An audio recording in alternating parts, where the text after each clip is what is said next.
আমার মাদেরকে বলবো, মায়েরা, জান্নাত পাওয়ার জন্য বেশি কিছু লাগবে না। ফাতিমার দিকে তাকাবেন, আম্মা জান আয়েশার দিকে তাকাবেন, আসিয়ার দিকে তাকাবেন, খাদিজার দিকে তাকাবেন, রহিমার দিকে তাকাবেন। এনারা হচ্ছে আপনাদের মডেল। মারিয়ামের দিকে তাকাবেন। এই সমস্ত নারীকে আল্লাহ রাব্বুল আলামিন এত দাম, এত সম্মান দিয়েছেন। খাদিজার মতো একজন নারীকে আল্লাহ তাআলা নিজে পর্যন্ত সালাম দিয়ে দিয়েছেন। আমার ভাইয়েরা, সবার বাড়িতে মা বোন আছে। একজন মা যদি ভালো হয়ে যান, চারজন পুরুষ ভালো হয়ে যায়। এই জন্য মাদের ভালো হওয়া দরকার। বাড়িটাকে ইসলামাইজ করতে হবে, বাড়িকে সুন্দর করে কোরআন দিয়ে সাজায় নিতে হবে। ফজর আজান হবে, সঙ্গে সঙ্গে ঘুম থেকে উঠবেন, ওযু বানাবেন, প্রত্যেকটা ঘরে ঘরে নক করবেন, ছেলের ঘরে বলবেন, বাবা উঠো, সালাত। কি সালাত? মেয়ের ঘরে নক করবেন, মা উঠো, সালাত। স্ত্রীকে বলবেন, স্ত্রী তুমি যদি অসুস্থ থাকো, তোমার যদি মিন্স হয়ে থাকে, ফজরের সময় হয়ে গেছে, ঘুমিও না, সুন্দর করে একটু পরিষ্কার হয়ে আসো, একটু জিকির আজগার করো নামাজের সময়। মেয়েরা যদি অসুস্থ থাকে, সেই সময় জিকির আজগার সে করতে পারে, কিতাব পড়তে পারে, সাহিত্য পড়তে পারে, হাদিস পড়তে পারে, কোনো সমস্যা নাই। কিন্তু মেয়েদের একটা সমস্যা হলো, মেয়েদের যদি অসুখ হয়, মেয়েরা 3 দিন থেকে 10 দিন পর্যন্ত নামাজ পড়তে পারবেন না। এটা আল্লাহ পাক মানাই করে দিয়েছেন, তোমাদের নামাজের কোনো দরকার নাই। কিন্তু মেয়েরা সেই 10 দিন ঠেলতে ঠেলতে 20 দিন পর্যন্ত নিয়ে যায়। দেখেন পিছনে একজন হাসতেছে, কেন এটা? আপনি কি বোঝেন না আপনার জন্য নামাজ কত বড় ফরজের কাজ? আমার মা, 1 ওয়াক্ত নামাজ যদি কেউ ইচ্ছা করে কাজা করে, সারা জীবন 24 ঘন্টা নফল নামাজ পড়লেও 1 ওয়াক্ত ফরজের সমান হবে না। 1 ওয়াক্ত ফরজের দাম যে কত বেশি, যদি কোনো বান্দা বুঝতো, সব কাজ ফেলে দিয়ে বান্দা নামাজের জন্য অপেক্ষায় থাকতো। যেরকম সুবহানাল্লাহ। আমার মা, নামাজ ছেড়ে দেওয়া যাবে না কখনো। নামাজকে অবহেলার চোখে দেখা যাবে না। যখন আপনার মেন সেরে যাবে, আপনি যখন সুস্থ হয়ে উঠবেন, সঙ্গে সঙ্গে গোসলটা করে নেবেন, নামাজের জন্য প্রিপারেশন নিয়ে নেবেন। আল্লাহ আপনাকে সুযোগ দিয়েছেন বলে সেই সুযোগের সন্ধান করতে করতে সময়টাকে লস করবেন না, নামাজটাকে নষ্ট করবেন না। আমার মায়েরা, খাদিজাকে ফলো করবেন, ফাতিমাকে ফলো করবেন। নবীজি তার 2টা মেয়েকে বিয়ে দিয়েছেন। একটা মেয়েকে বিয়ে দিয়েছেন বড় ধনীর সাথে, আরেকটা মেয়েকে বিয়ে দিয়েছেন বড় গরিবের সাথে। কিন্তু কোনো মেয়ে কি নবীর কাছে এসে কোনোদিন অভিযোগ দিয়েছে নাকি? কে আব্বা, ওই জামাই আপনার ধনী, আপনি আমার গরিব জামাইয়ের সঙ্গে বিয়ে দিলেন কেন? এরকম কথা কোনোদিন বলেন নাই। বরঞ্চ নবীজির 4টা মেয়ের মধ্যে সবচেয়ে ছোট মেয়েটাকে রাসূল সবচেয়ে বেশি পছন্দ করতেন। আদরের দুলালি ফাতিমা, আমার রাসূল তাকে খুব মহব্বত করতেন। সেই মেয়ে ফাতিমাকে বিয়ে দিয়েছেন ধনী ঘরে না গরিব ঘরে। মা, গরিবের ঘর হয়তো পেয়েছেন অনেকে। চুল পরিমাণ মনক্ষুণ্ণ হবেন না, চুল পরিমাণ স্বামীকে খোঁটা দিবেন না, স্বামীকে গালমন্দ করবেন না। যখন বিয়ে দেওয়া হলো, রাসূল যখন বিয়ে দিবেন, ধনী ধনী পরিবারের সাহাবীরা এসে রাসূলকে প্রস্তাব করছেন। রাসূল বললেন, না, আমি তোমাদের কাউকে পছন্দ করি না, আমি যাকে পছন্দ করেছি সে তো আমার সামনে এখন আসে নাই। সবার শেষে সাইয়েদনা আলী নবীর সামনে এসে দাঁড়ালেন। রাসূল বলছেন, আলী তুমি কিছু বলবা নাকি? কি যে বলবো নিজেও জানি না। তুমি কি আমার মেয়েকে বিয়ে করবা নাকি? হুজুর দিলে করা যায়। রাসূল বলছেন, কিছু আছে নাকি? হুজুর কিচ্ছু তো নাই, ঘর নাই, বাড়ি নেই, আর কিচ্ছু থাকবে? কি থাকবে? তোমার কাছে কি আছে? এই যে তরবারি, এই যে ঢাল। রাসূল বললেন, তরবারি যুদ্ধে লাগবে, কিন্তু ঢাল ছাড়াও যুদ্ধ করা যায়। ঢালটা বিক্রি করে আসো, এই ঢাল বেচার টাকাই হবে আমার মেয়ের বিয়ের মহরানা। আল্লাহু আকবার বলেন। আল্লাহ রাব্বুল আলামিন বলেন, ইন্নাল্লাযীনা ইয়াতলুনা কিতাবাল্লাহি ওয়া আকামুস সালাতা ওয়া আনফাকু মিম্মা রাযাকনাহুম সিররান ওয়া আলানিয়াতান ইয়ারজুনা তিজারাতান লান তাবুর। জোরে বলুন আল্লাহু আকবার। আমার বন্ধুগণ, সূরাতুল ফাতির আয়াত নম্বর 29 আল্লাহ রাব্বুল আলামিন বলছেন, নিঃসন্দেহে যাদের ভিতরে 3টা আমল থাকবে তাদের কোনো লস নাই। এর মধ্যে 1 নম্বর হলো, ইন্নাল্লাযীনা ইয়াতলুনা কিতাবাল্লাহ। যারা 1 নম্বর, যারা আল্লাহর কালামকে সুন্দর করে যারা তেলাওয়াত করবে, জোরে বলে সুবহানাল্লাহ। যে বাড়িতে তেলাওয়াত আছে, সেই বাড়িতে অসুখ থাকবে না। আল্লাহু আকবার বলবেন না? আমার দাদির তেলাওয়াত ছিল, নিজের চোখে দেখেছি। আমার দাদি 85 বছর বয়স পর্যন্ত খালি চোখে কোরআন পড়তে। আমার বন্ধুগণ, দাদির যুগের মানুষগুলো সেই সময় কোরআন পড়তো। ফোরকানিয়া মাদ্রাসাগুলো ছিল গ্রামের মধ্যে, ঢুকলে পরে গুনগুন গুনগুন গুনগুন করে তেলাওয়াতের আওয়াজ কানে আসতো। কিন্তু সেই সোনালি দিনগুলো আজকে অতীত হয়ে গেছে, নাই। আজকে ভাবিরা ঘুম থেকে ওঠে মাত্র সকাল 10টায়, ঠিক কিনা বলেন? অথচ রাসূল বলেছেন, বুরিকা লি উম্মতি ফি বুকুরিহা, আমার উম্মতের বরকতময় সময় হলো সকাল। আমার উম্মতের বরকতময় সময় কি বলেন? সকাল। সেই সকালটা ঘুমে কাটায় দেয়। অসুখ তো হবেই, অসুখ বিসুখ ছুটবে না কখনো যদি কেউ সকালে ঘুম থেকে না উঠতে পারে। সব বরকত, সব রহমত সকাল। তাহলে অসুখ শরীর থেকে তাড়ানোর জন্য কি তেলাওয়াত দরকার বলেন তো? বলেন বলেন বলেন, কি তেলাওয়াত দরকার? আল্লাহ রাব্বুল আলামিন বলেন, ওয়ানুনাজ্জিলু মিনাল কুরআনি মা হুয়া শিফাউ ওয়া রাহমাহ। কোরআন নাজিল করেছি তোমাদের উপরে, এটাকে শেফা করে দিয়েছি, আরোগ্য করে দিয়েছি, রহমত করে দিয়েছি। সকল রোগের শেফা হলো এই কোরআন। যদি কোনো বান্দা ইখলাসের সাথে যদি সূরা ফাতিহা পড়ে, হয়তো পানিতে একটু দম করে ফোঁ দিয়ে যদি সেই পানি পান করে, একমাত্র মৃত্যু রোগ ছাড়া সমস্ত রোগের ঔষধ আল্লাহ পাক এই সূরার মধ্যে রেখে দিয়েছে। ছোটবেলায় মা পাঠাতো হুজুরের কাছে, যেতাম, একটু ফোঁটু দিয়ে নিয়ে আসতাম। যেই মাথা নিচু করে বলতাম, হুজুর একটু মাথায় ফোঁ দিয়ে দেন। কিন্তু হুজুর খুব চালাকি করতো, আস্তে আস্তে পড়তো, জোরে জোরে বলতো না। তো পরে বড় হয়ে চিন্তা করে দেখলাম, না, হুজুর চালাকির কারণ আছে। হুজুর যেটা পড়তো সেটা আমারও জানা আছে। তার নাম হলো সূরা ফাতিহা। তার নাম কি? সূরা ফাতিহা। সম্মানিত বন্ধুগণ, আজকে দিন যত যাচ্ছে কোরআন বোঝা জানা তত সহজ হয়ে যাচ্ছে। জোরে বলি সুবহানাল্লাহ। আজ থেকে 100 বছর আগে যে ব্যাখ্যা ছিল না, সেই ব্যাখ্যা আজকে সায়েন্স ডেভেলপ হওয়ার কারণে কোরআন আরো সুন্দর করে মানুষের সামনে উপস্থাপিত হচ্ছে। আল্লাহু আকবার বলে। যেমন ধরেন, আল্লাহ পাক বহু উদাহরণ দিয়েছেন। যেমন এক জায়গায় আল্লাহ পাক মশার প্রসঙ্গ টেনেছেন। কিসের প্রসঙ্গ টেনেছেন? মশা। তো কাফের মুশরিকরা বলল, কোরআনের মতো কিতাবে আবার মশার কথা দেওয়ার, মশার উদাহরণ দেওয়ার কি দরকার? মাযা আরাদাল্লাহু বিহাদা মাসালা, কি দরকার ছিল? এরকম করে তারা প্রশ্ন করলো। কিন্তু আল্লাহ যা বলেছেন কোরআনে, একটা ওয়ার্ডও, একটা হরফও বান্দার জন্য অতিরিক্ত করে নাজিল করেননি।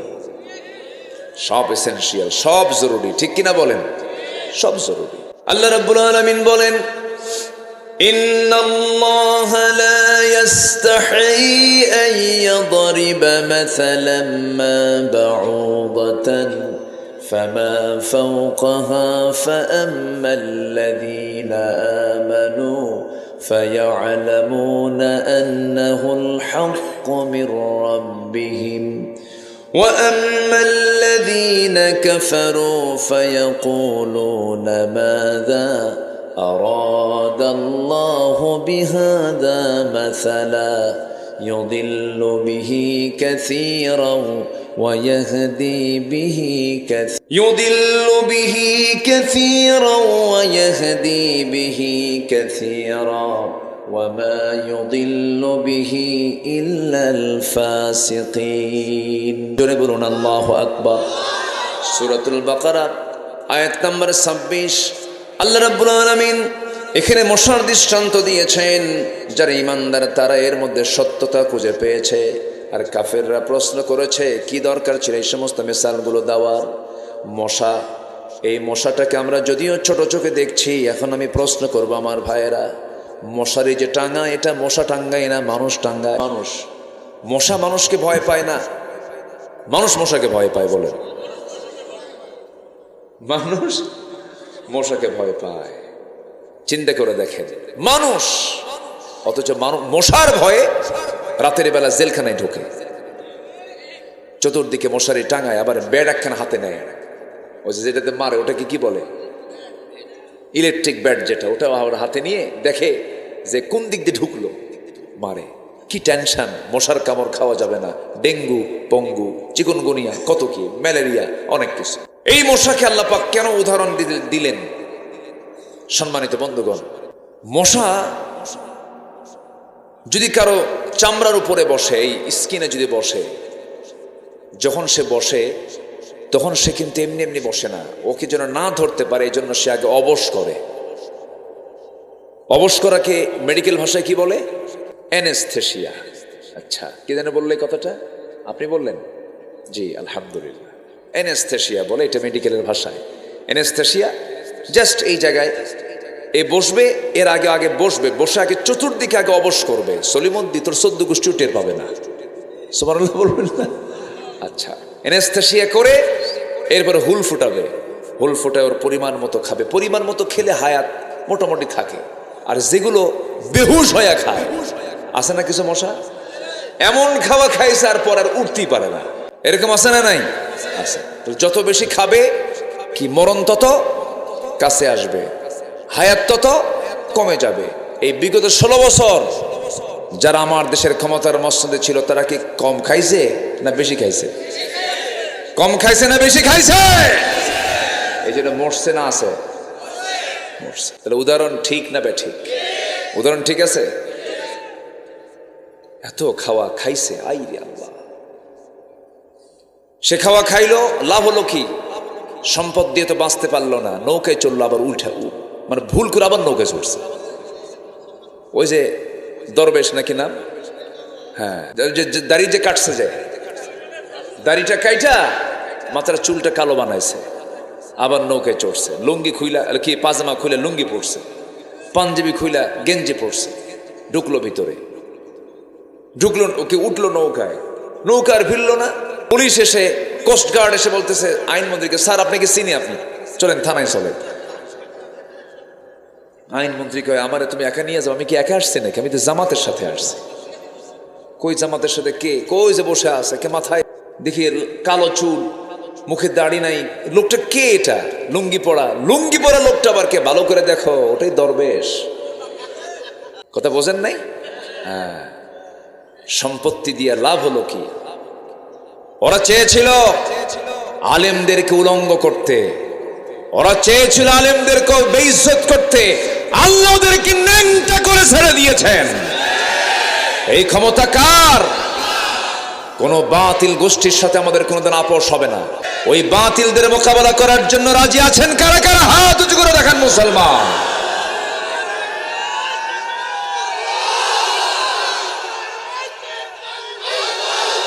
তো অনেক কিছুই, সব দেখা শেষ।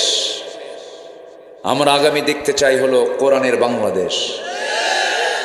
যে কোরআন দিয়ে বাংলাদেশ সাজাতে চায় না, অথচ মুসলমান, সে মুসলমান নয়, সে মেকি ধরেছে, মেকি ধরেছে। সে সত্যিকারের মুসলমান হতে পারে না। মুসলমান যে সে কোরআন চাবে, মুসলমান যে সে কি চাবে? কোরআন চাবে। কোরআন কার? আসতে বলবেন না, কোরআনটা কার? আল্লাহ।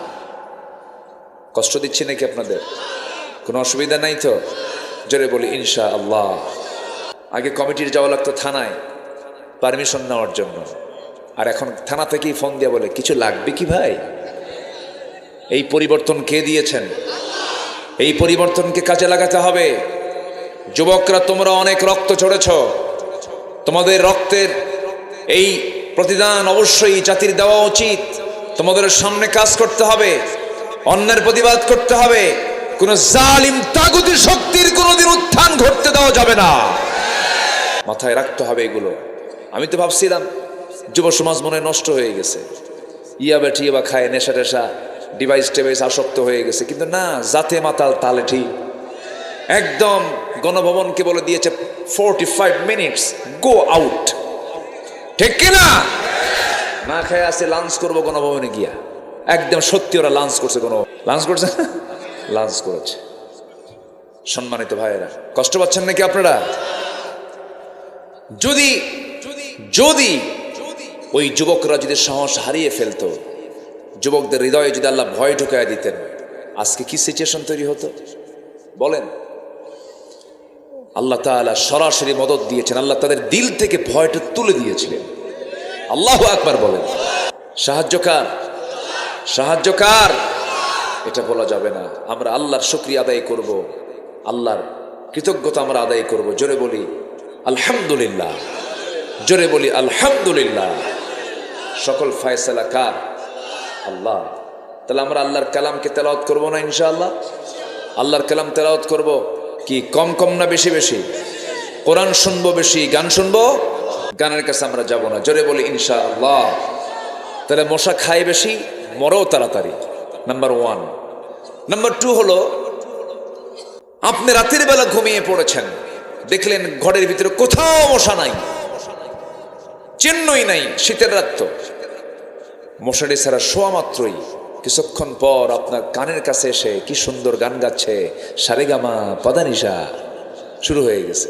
তাহলে এই যে আওয়াজ গুনগুন করে আপনার কানের কাছে এসে, অন্ধকারে ওর চোখ কোথায়, ও দেখলো কেমনে? আপনার চোখে পড়লো না মশা, ও আপনার খুঁজে বের করলো কেমনে?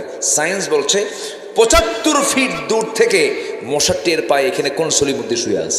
সুবহানাল্লাহ বলবেন। কত ফুট দূর থেকে? 75 ফুট দূর থেকে। তার সেন্সর কি? এবং এই মশাটা আপনার কানের কাছে এসে যে ভন ভন ভন ভন আওয়াজ করতেছে, এই আওয়াজটা কিন্তু তার মুখের আওয়াজ নয়, তার পাখার আওয়াজ। তার পাখা যে নড়ায়, তার পাখা যে ঝাপটানি মারে প্রতি সেকেন্ডে, বিজ্ঞান বলছে মশা তার পাখা নড়ায় প্রতি সেকেন্ডে 500 থেকে 600 বার। 500 থেকে 600 বার। পৃথিবীতে আজ পর্যন্ত কোনো মেশিন আবিষ্কার হয়নি যা মশার পাখার মতো এত দ্রুত নড়তে পারে, ঘুরতে পারে। আল্লাহু আকবার বলবেন না?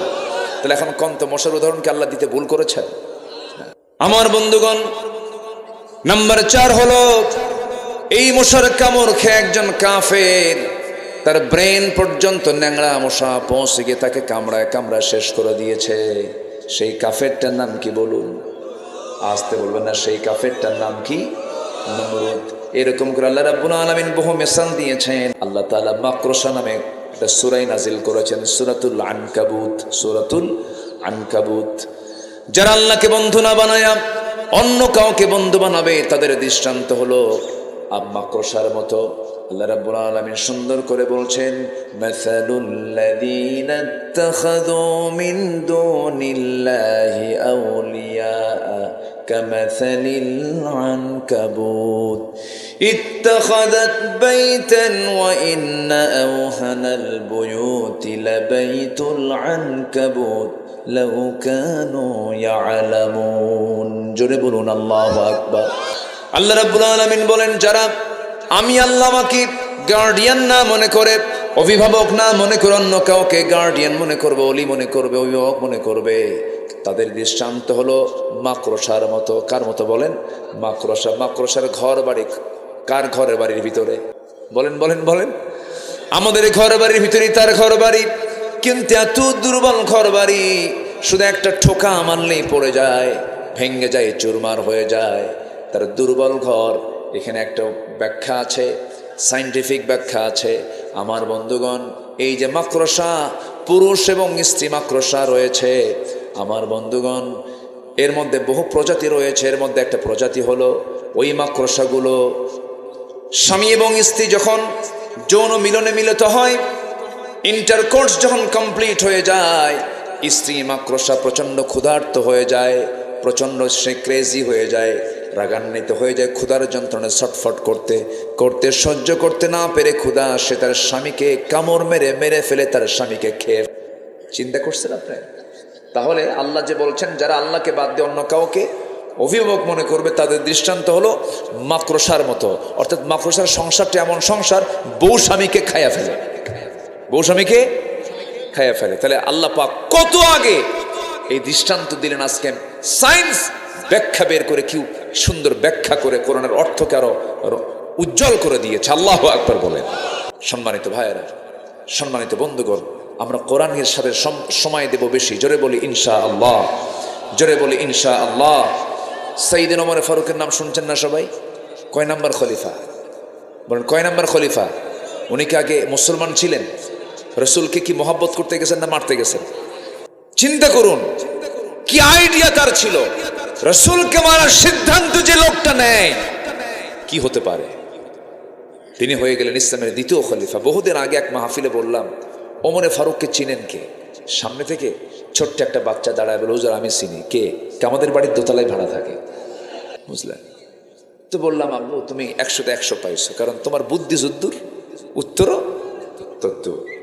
সাইয়েদনা ওমর ফারুক রাদিয়াল্লাহু তাআলা সাধারণ কোনো মানুষ ছিলেন না, অসাধারণ হয়ে গিয়েছেন। কিসের কারণে?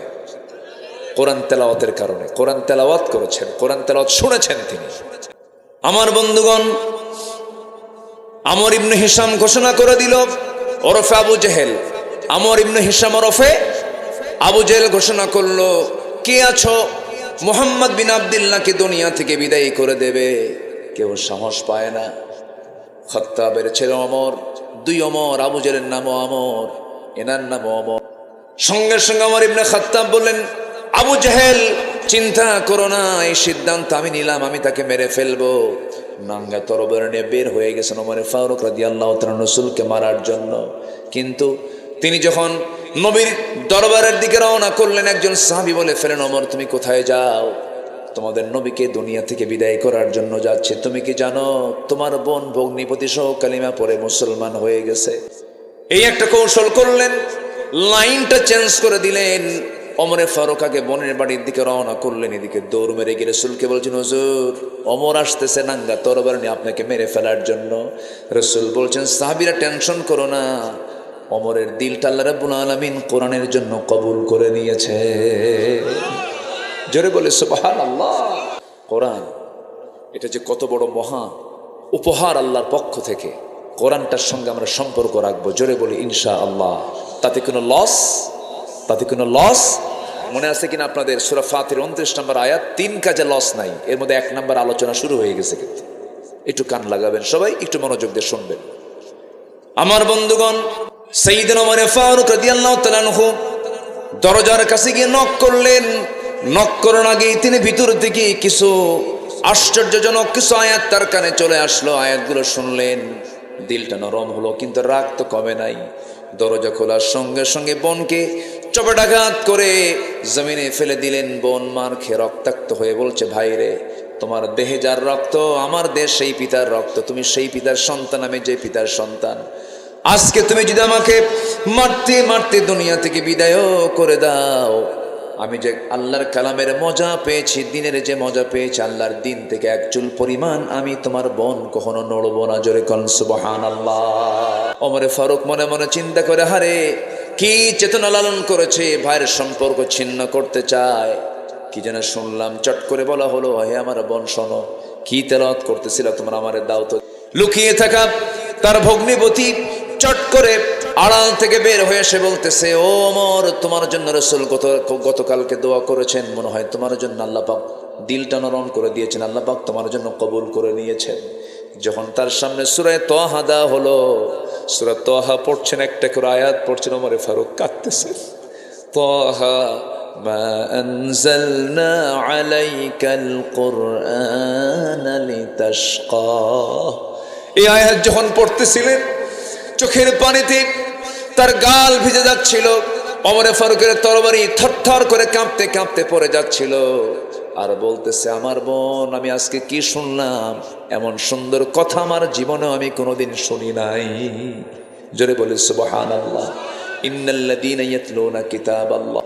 সোজা চলে গেলেন নবীর দরবারে, তরবারি নবীজির পায়ের কাছে রেখে দিয়ে বলছেন, আল্লাহর পয়গম্বর, এই তরবারি আপনার মস্তকটাকে দ্বিখণ্ডন করার জন্য নিয়ত করে বের হয়েছিল ওমর, কিন্তু পারল না।